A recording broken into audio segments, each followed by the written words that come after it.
Hello guys, happy tracking channel sa inyo lahat guys. Kamusta kayo? Another day, another truck. So guys, pakita ko lang sa inyo itong fully recon na unit oh. Ganda oh.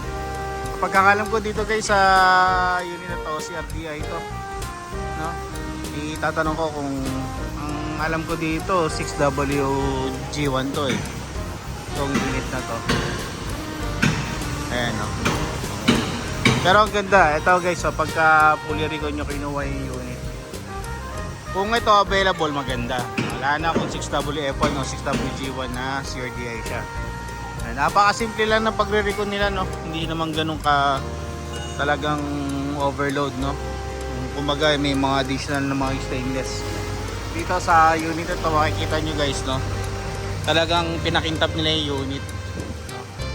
Tapos dito, yun, meron siyang SAPI, so dati siyang self-loader sa Japan. Ayan o, kasi merong SAPI. Yung iba gusto yung ganyan kasi mas matibay.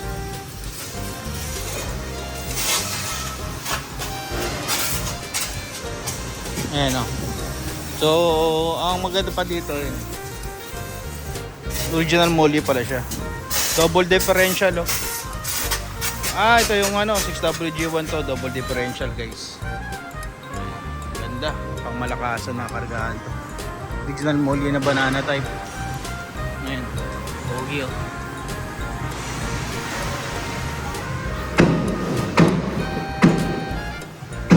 So, ano pa?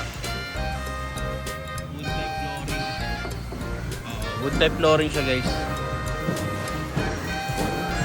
Tapos ito pa, ayan. Ito pa, may mga ito yung toolbox nya, stainless, 50 kg. Center bogie.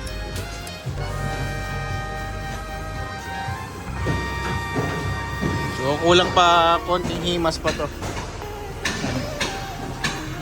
6WG1 to guys, CRDI. Ganda oh.